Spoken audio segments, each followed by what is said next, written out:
Hello दोस्तों, मैं आपका दोस्त आपका टीचर आदित्य सर। हम लोग जो BCom entrance important question series start किए थे उसी का अगला पार्ट देखेंगे।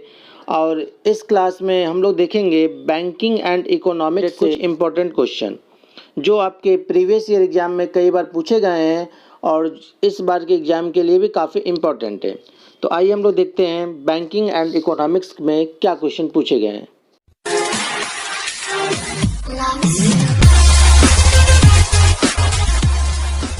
क्वेश्चन देखिए क्या लिखा है। अर्थशास्त्र को राष्ट्रों, धन की प्रकृति तथा कारणों की एक जांच के रूप में किसने परिभाषित किया है? Who defined economics as an inquiry into the nature and cause of the wealth of the nation? तो सबसे पहले तो आपको यहाँ पे ये ध्यान रखना है कि वेल्थ ऑफ द नेशन क्या डिफिनेशन में दिया गया, वेल्थ ऑफ द नेशन। तो वेल्थ के नाम पे किस अर्थशास्त्री ने डिफिनेशन दिया है? तो वेल्थ के नाम से जो अर्थशास्त्री डिफिनेशन दिए थे उनका नाम था Adam Smith. Question number second, Alfred Marshall के द्वारा लिखित पुस्तक का क्या नाम है? What is the name of the book written by Alfred Marshall? Theory of economics, text books of economics, principle of economics या एन इंट्रोडक्शन ऑफ इकोनॉमिक्स? तो मार्शल ने जो पुस्तक लिखे थे उनका नाम था principle of economics. Option number third हो जाएगा। क्वेश्चन नंबर थर्ड, मानवीय आवश्यकताएं असीमित है जबकि उनको संतुष्ट करने के साधन बताइए क्या है इन चारों में से? कम है। Number second. Question number fourth, आर्थिक नियमों के संबंध में निम्नांकित में से कौन सही नहीं है? आर्थिक नियम वैज्ञानिक है, आर्थिक नियम सही नहीं है, आर्थिक नियम बदल नहीं सकते हैं या आर्थिक नियम काल्पनिक है? बताइए इन चारों में से कौन सा हो जाएगा? तो इसका जो आंसर हो जाएगा वो हमारा ऑप्शन नंबर थर्ड हो जाएगा। आर्थिक नियम जो है वो बदल नहीं सकते हैं। क्लियर हो गया इसका? क्वेश्चन नंबर 5, किसी वस्तु की मांग निर्धारण के लिए पहला तथा सर्वाधिक महत्वपूर्ण पहलू कौन सा है इसमें से? उत्पाद, कीमत, वितरण या क्वालिटी? तो इसमें से हो जाएगा option number second, price. Question number 6, मांग के नियम के अनुसार किसी वस्तु की जैसे ही कीमत गिरती है उसकी मांग क्या होगी? बताइए, घटती है, प्रभावित नहीं होती है, बढ़ती है या घटती बढ़ती है? तो लॉ ऑफ डिमांड क्या कहता है कि price of a good decrease जैसे ही होगा उसकी डिमांड क्या हो जाएगी? इंक्रीज हो जाएगी। अर्थात प्राइस और क्वांटिटी में क्या होता है? विपरीत रिलेशन होता है। तो इसका हो जाएगा हमारा option number third. Question number 7, जिस बिंदु पर सीमांत उपयोगिता शून्य होती है कुल उपयोगिता क्या होगी? शून्य, न्यूनतम, अधिकतम या बराबर? तो अधिकतम पोजीशन पे हो जाएगी option number third. Question number 8, 15 अप्रैल 1980 को भारत सरकार के द्वारा कितने वाणिज्यिक बैंकों का राष्ट्रीयकरण किया गया था? 14, 10, 6 या 5? तो बताइए कितने का हुआ था? 6 बैंकों का हुआ था। एक चीज़ हम आपसे पूछना चाह रहे हैं, जरा आप लोग बताइएगा कि 1969 में कितने बैंकों का राष्ट्रीयकरण हुआ था? इसका जवाब आप हमें देंगे। क्वेश्चन नंबर 9, मुद्रा वह है जो मुद्रा का कार्य करे। मुद्रा की यह परिभाषा किसने दी? इन चारों ऑप्शन में से बताइए कौन सा होगा? मार्शल, केन्स, हार्डले ब्रदर्स या क्राउथर? तो इन चारों में से जो हो जाएगा वो हो जाएगा हार्डले ब्रदर्स। क्वेश्चन नंबर 10, भारत में कौन सा मुद्रामान व्यवहार में है? स्वर्ण चलनमान, स्वर्ण विनिमय मान, रजत मान या पत्र मुद्रामान? तो इस समय जो है वो पेपर करेंसी स्टैंडर्ड है। ऑप्शन नंबर फोर्थ हो जाएगा। क्वेश्चन नंबर 11, किस देश में पहली बार पत्र मुद्रा चलन में आई? इंडिया, चाइना, जापान या ईरान? फर्स्ट टाइम कहाँ आया था बताइए? चाइना में। Option number second. Question number 12, पत्र मुद्रा निर्गमन की न्यूनतम निधि प्रणाली भारत में किस वर्ष अपनाई गई? 1950, 1955, 1956 या 1960? तो 1956 में अपनाई गई थी। Option number third. Question number 13, मुद्रा के परिणाम सिद्धांत का शाख आधारित समीकरण किसने दिया था? बताइए इन चारों में से किसने दिया था? तो इन चारों में से जो दिए थे उनका नाम क्या था बताइए? Irving Fisher. काफ़ी इंपॉर्टेंट क्वेश्चन है, पेपर में कई बार पूछे जाते हैं। क्वेश्चन नंबर 14, कौन सी मुद्रा उसकी लागत की दृष्टि से सर्वाधिक मितव्ययी होती है? स्वर्ण मुद्रा, रजत मुद्रा, पेपर मुद्रा या कमोडिटी मनी? तो इसमें से कौन सा हो जाएगा बताइए? Option number third, paper money. Question number 15, जब सामान्य कीमत स्तर बहुत तेज गति से बढ़ता है तब इस प्रकार का मुद्रा कहलाता है?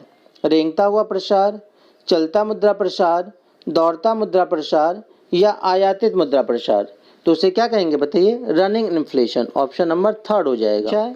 मुद्रा संकुचन के परिणाम स्वरूप उत्पादक होते हैं बुरी तरह से प्रभावित, ज़्यादातर लाभान्वित, अप्रभावित या आंशिक रूप से प्रभावित।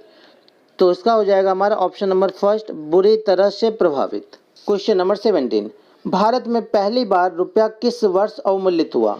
1947, 1949, 1951 या 1956? तो पहली बार जो हुआ था वो 1949 में हुआ था। एक क्वेश्चन हम आपसे पूछ रहे हैं, इसका जवाब आप हमें दीजिएगा कि अब तक कितनी बार मुद्रा का अवमूल्यन हो चुका है। ठीक है। क्वेश्चन नंबर 18, भारत में मौद्रिक तथा बैंकिंग प्रणाली का निगमन कौन करता है? सिंपल सा क्वेश्चन है, आप सभी को पता होना चाहिए, आरबीआई करता है। Option number third. Question number 19, अंतर्राष्ट्रीय पुनर्निर्माण तथा विकास बैंक विश्व बैंक की स्थापना किस वर्ष हुई थी? 1944, 1945, 1951 या 1861? बताइए किस सन में हुई थी? 1945। क्वेश्चन नंबर 20, निम्नांकित में से कौन आयात और निर्यात के लिए वित्त प्रदान करती है? आईडीबीआई, आरबीआई, एग्जिम बैंक या पीसीआई? तो एग्जिम बैंक करती है, क्योंकि एग्जिम बैंक का नाम ही एक देखेंगे तो आपको देखिए ध्यान से, EX का मतलब होता है एक्सपोर्ट और IM का मतलब होता है इम्पोर्ट। तो आयात और निर्यात के लिए कौन करेगा? EXIM bank.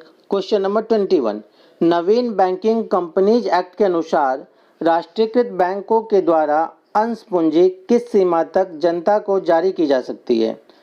25%, 30%, 49% या 51%? बताइए क्या होगा? Option number third, 49%।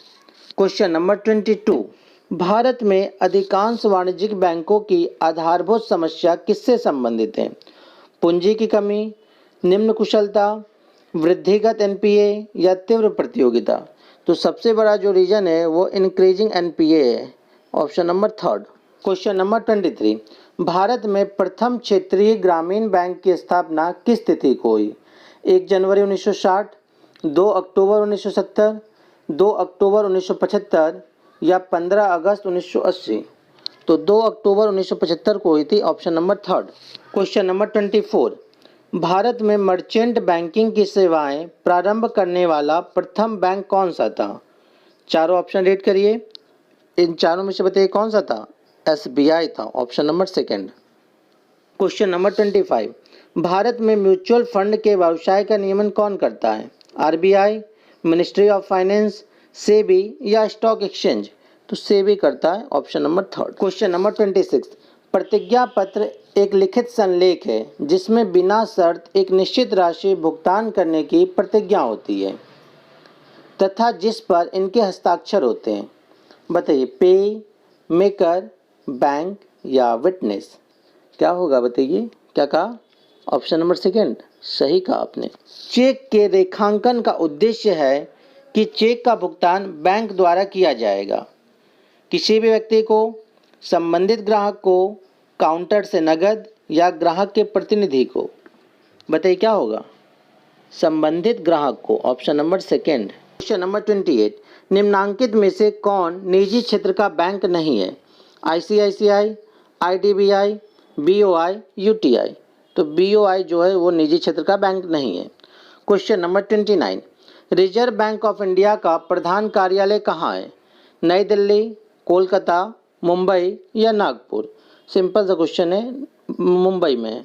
आज का लास्ट क्वेश्चन हम लोग देखेंगे, क्वेश्चन नंबर 30, सेबी का प्रमुख कार्य इनके सभी कार्यों का नियमन एवं नियंत्रण करना है।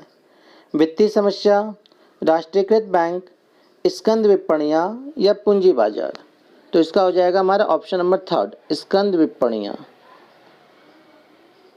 आज की क्लास हम लोग यहीं समाप्त करते हैं। धन्यवाद।